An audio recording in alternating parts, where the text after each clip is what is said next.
What's going on, guys, and welcome back to another episode of Untamed Outdoorsman. And today is finally the time we're going to be doing our one-year buyer's review on my personal kayak, the Ascend 133X. This video has been a long time coming. We've talked about it a lot on the channel, and this is without a doubt the most amount of effort behind the scenes that we put into making this video. We've done a lot of time thinking about what we want to say, what we want to do, and getting our personal final thoughts on it. The build series is far from over. We still have a lot that we want to do this coming winter. We're going to be breaking this up into 4 different parts, and we'll leave timestamps to each and every single one of them. So we're going to be starting with a full product overview. We're not going to be going in depth on anything because we did it all in our separate videos, in our install videos, of just what we did in terms of modifications. So motor guide, fish finder, yak attack stuff, all that different stuff. We're going to be covering it very briefly. And then we're going to be going into my pros and cons of the kayak. So what I like about it, what I don't like about it, what I feel could be improved on it. And then we're going to be going on to the things that I would recommend doing and the things that I wouldn't recommend doing. Because there's a lot of misconceptions all across the internet all about like modification with kayaks, doing too much, doing too little. This is just going to possibly help you with navigating your upgrade process as well. And then we're going to be going into my final thoughts and my overall opinion of the boat, if I recommend it, if I don't recommend it.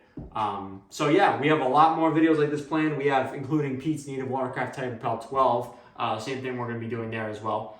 So if you like what you see, be sure to subscribe. It's free and it helps us out a lot. All right, so we're going to be starting at the front of the boat with our full product overview. Starting right off the bat here, we got my Motor Guide XI3. This is the 48-inch shaft model, 12 volt.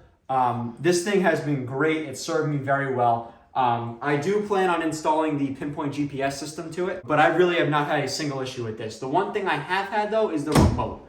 So the remote actually, it's in there. I'm not going to pull it all the way out, but the remote dies very frequently. I keep AAA batteries on the boat at all times and a Phillips head screwdriver just to be sure. But that's something that I think there might be an issue with the remote from Motor Guide. I might be able to get it fixed, but I haven't really looked into it yet.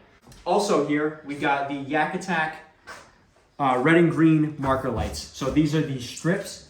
We originally installed, here I'll show you guys what it looks like on.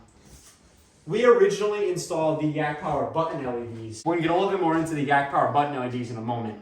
But I had some issues with those, and it was very easy to do a full swap just to the LED light strips, and I think it is 100% worth going for the LED strips as opposed to the buttons. And we'll get a little bit more into why in a moment, but 100% recommend the LED strips. Those are actually IPX8 water rated, so they can be underwater, they can be fully submerged, and you don't have to worry about it.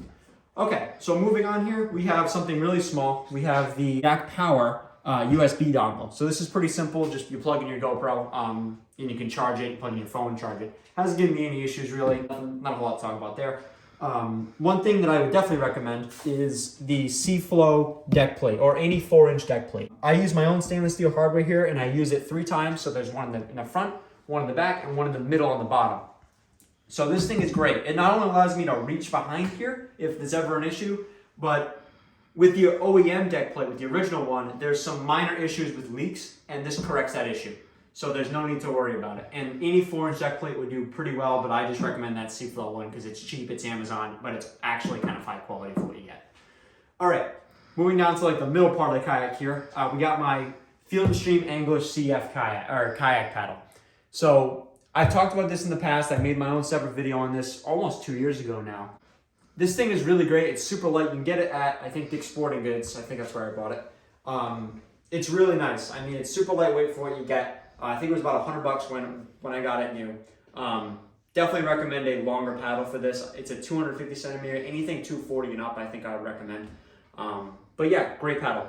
I got my 2 Yak Attack Row grips here. Those are both great for holding the paddle in. I wouldn't transport it with the paddle in there, but it's great for having it on the fly. I got my Yak Attack fishing rod holder here. Honestly, I bought this thing for the sake of, I saw it in the store, have barely used it. So it's a nice piece, it's a nice quality piece, and it comes with a quick disconnect as well, which is a nice feature. But again, I haven't really used it a whole lot, so I'm not gonna give a I like it or I don't like it. And then moving on to actually one of my favorite pieces is, surprisingly, is the Noco Genius Gen 5 X2. So you can see it in here. Yep, so that is the outlet for it. And in here, I don't think you can clearly see it, but over here there is a main head unit. Yeah, you can't see it. But what that essentially does is it allows me to only really worry about one battery. So I have two batteries in here. I have the 24 amp hour lithium ion, which runs everything but the trolling motor. And I have that deep cycle battery. It's a Group 27. We'll talk about it in a minute. Group 27 deep cycle, that runs only the trolling motor. And I would strongly recommend anyone building this kayak to run two separate batteries. And you're probably wondering, why would I even do that if there's only one battery? The odds of you blowing fuses if you're running everything onto one battery is high. And being able to have separate power systems for the trolling motor and for the fish finder is awesome. And it's great. And spending a little bit extra money and getting a dual bank onboard charger, so I don't even have to worry about this battery in here, is a game changer. I only have to touch that battery. I never have to worry about this one because this one automatically charges when I plug it in. And to me, that is worth every penny for the convenience alone. It's a little bit more expensive, I will admit, but in my opinion, it's so much better off because it's one less hassle you have to worry about when you get off the water and you're tired and you don't want to do it. All I got to do really is just bring this battery near the charger and plug it in. That's all I got to do. And I haven't had that battery die yet for the trolling motor. I mean, at the end of the day, it is a lead acid, so it will eventually start to wear down. But so far, no real issues. And that one, I haven't even brought down to 75% yet. That just goes to show how much power is in that thing.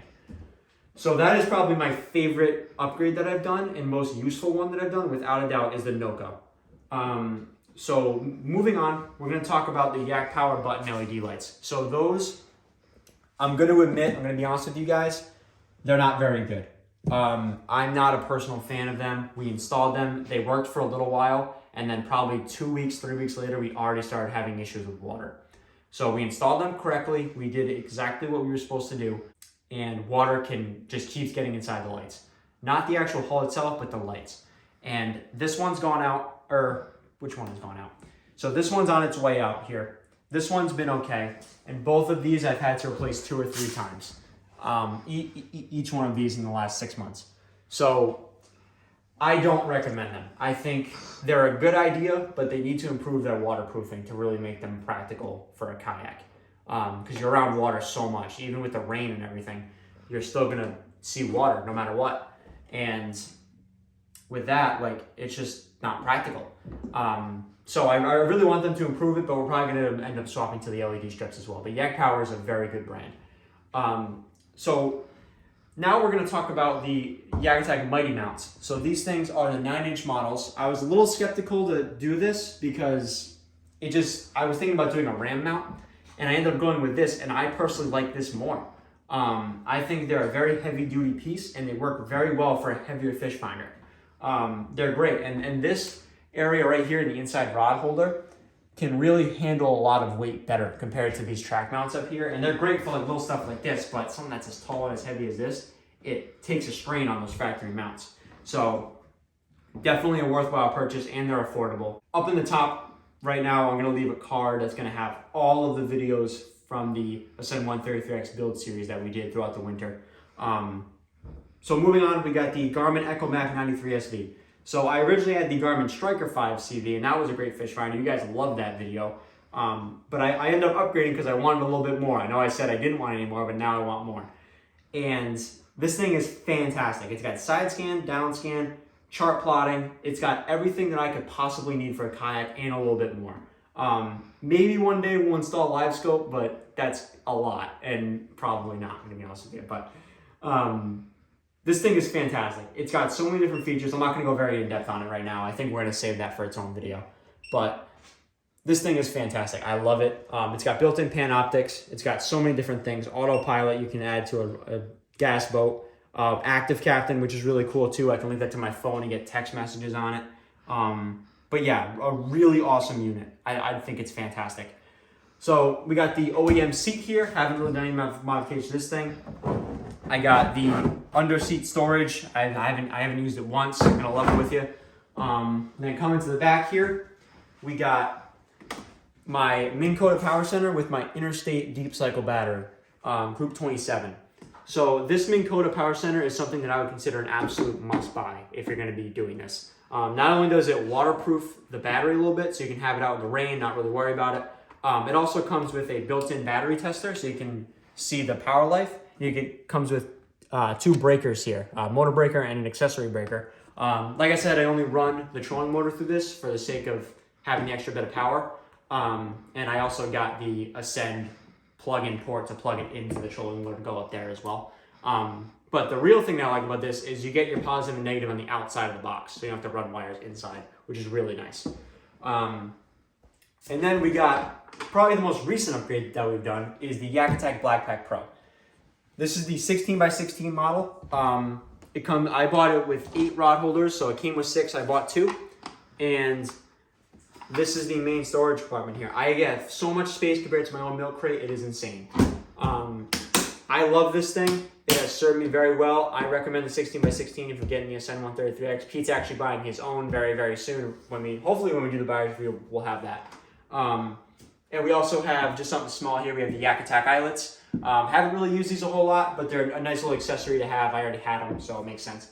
And then I've added some random stickers, reflective tape for some kayak safety, and then just like other small things, you know.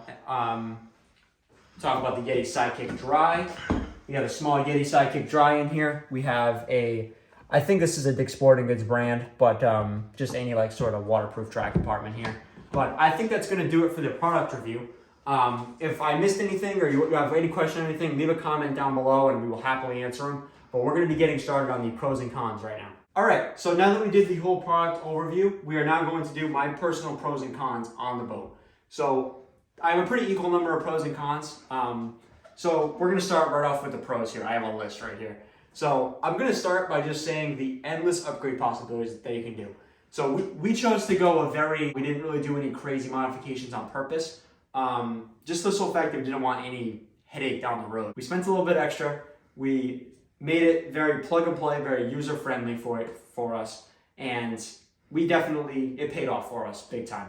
But you can do whatever you want. You know, you can do anything. You can add a swivel seat to this. You can add a deck to this if you really want. Like, this boat is designed from the factory to be upgraded, which is one of the reasons I really recommend it. Because you get it, when you buy this thing, you get it pretty bare bones. There's not a whole lot here, but you can do whatever you want to it, which is awesome.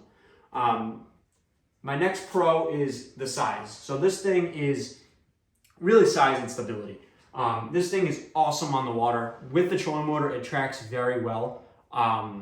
It's very heavy, so when you're paddling, it is kind of tiresome to be paddling this thing around for a while, just for the fact that it's so large and so heavy with all your gear. But this thing is great. I can stand up on this thing. You guys have actually seen me do this. I can stand up on here. I can move side to side. I can jump up and down. I can even do jumping jacks on this thing. And I've walked all the way up here and reeled in fish before. I've walked all the way up to this front deck and reeled in fish.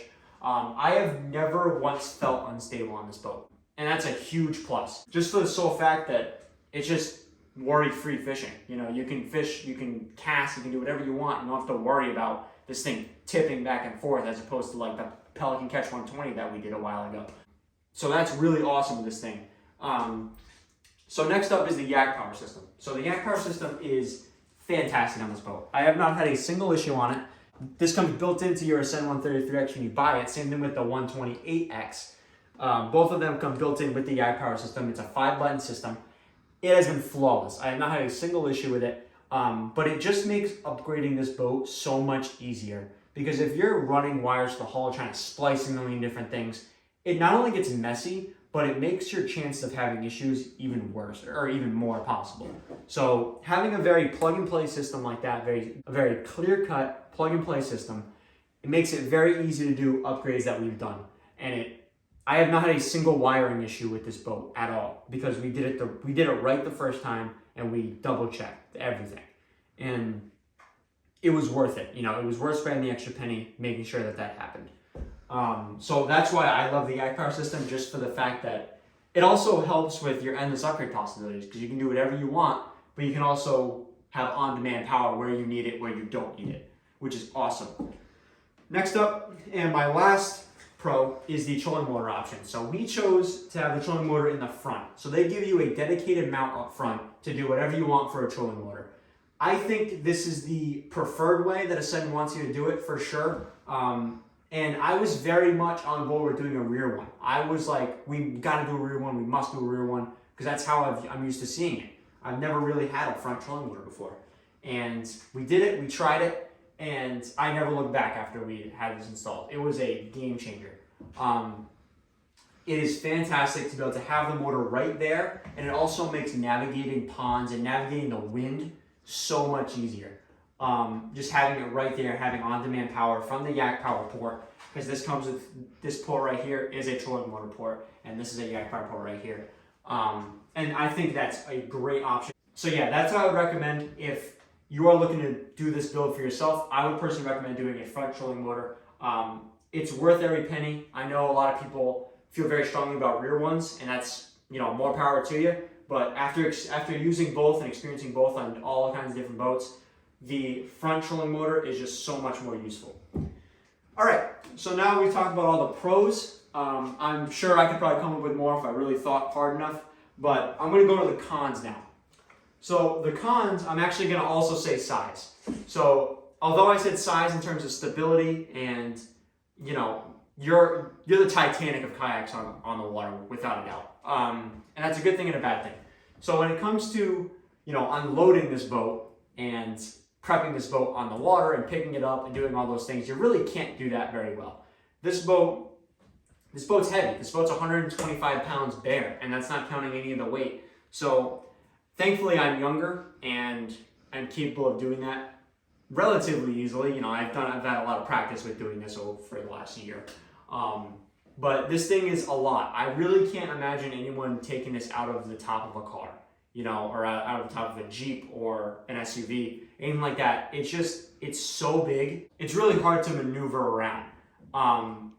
And you can take that as a good thing or a bad thing, but I'm personally taking that as a small con to the boat. Just for the sheer size of it alone, it's hard to do with one person, especially if you're not really physically capable of lifting a whole lot. I could see this being an issue. Next up, and kind of piggybacking on what I just said, is transportation. With one person, this is, like I said, it's going to be kind of tough. It's great when you're on the water, but at 8:30, 9 o'clock at night, when you're tired after a long day of fishing and you get back and you gotta bring this kayak up to your truck bed or trailer, it's definitely a pain. It's definitely big, and this is small John boat size boat here, so it's definitely not an easy endeavor.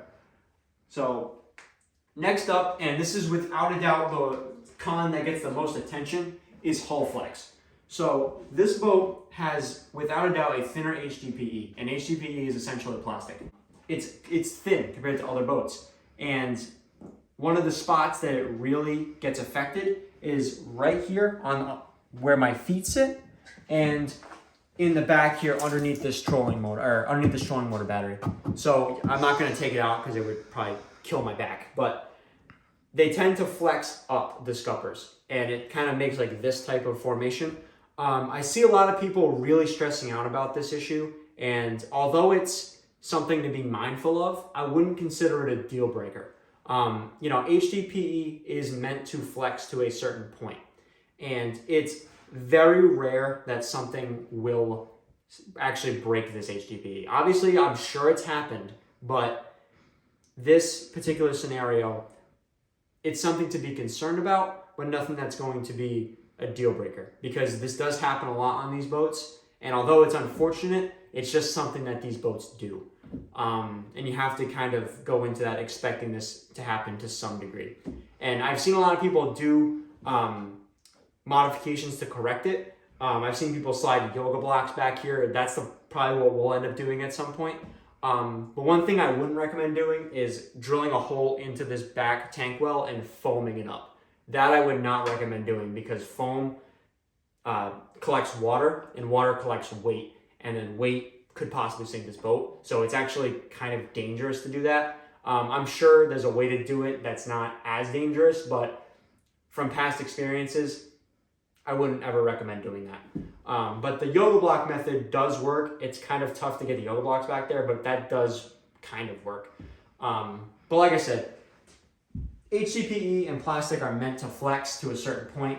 And although it's definitely unfortunate to see that happen, it's nothing that I would consider drastic or urgent that we fix. It's just more of something that these boats do. If that's something that you don't like, then that's perfectly fine. I'm sure Bass Pro will take the return. I know that they know of the issue, but I don't think it's as severe as people tend to make it out to be. So we're gonna work down here and we're gonna talk about leaks on when you get it factory. So when you get this kayak directly from Bass Pro or Cabela's, whatever, this thing is prone to leaks in certain spots. Like I said earlier, it's prone to leaks in this deck plate right here, the factory one, and it's prone to leaks in these rail mounts right here, on these factory rails. I'm sure it happens in other places, but that's where it's known to happen the most. And a very simple correction to that is silicone.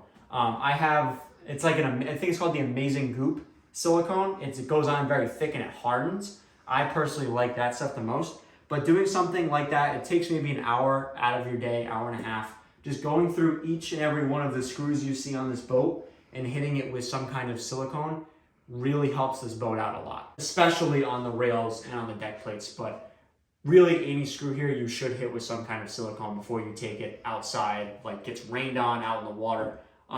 It's not guaranteed to happen, and you're not guaranteed to get leaks, but I know a lot of people who have had that happen to them, so it's just good practice to do that.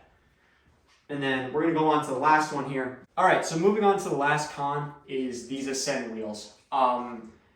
As much as these Ascend wheels do work, they not only are impractical for one person, but they put even more strain on those scupper holes that we just talked about. So these things go directly through those back scupper holes, and they just put strain on those holes, and it makes that warping a little bit worse. If it's the only option you have, then great. But I've seen a lot of people use the Wilderness wheel system. I actually think that that's a pretty good upgrade. We haven't done it yet, and I've seen people make their own Ascend wheels to go on this kayak as well. Both of those seem to function better than these Ascend wheels do. Again, it's the only one that we have right now, and it works for now. It works for the time being, but I do eventually plan to upgrade these because these things are probably not healthy for the plastic boat. But again, they do work, just not as well as I had hoped that they would. Okay, so to wrap up the video, we're going to be talking about two other topics. We're going to talk about things I recommend and don't recommend, and then we're going to be going over my final thoughts on the boat. So just to briefly touch base on a lot of the things that I would recommend, not recommend. One thing that I would not recommend doing is trying to do too much to this boat. So yes, while this boat is very geared towards endless upgrade possibilities, I've seen a lot of circumstances, not only with this boat, but with other boats that I've seen personally in the past. When people try to do too much to a boat, sometimes issues arise that aren't really necessary, and you're way more prone to having issues happening. So Ascend wants you to do this boat a certain way, and then you can do what you want after the fact. And that's probably the safest way to go about this and preventing issues from starting. So like, for example, like adding a gas motor back here.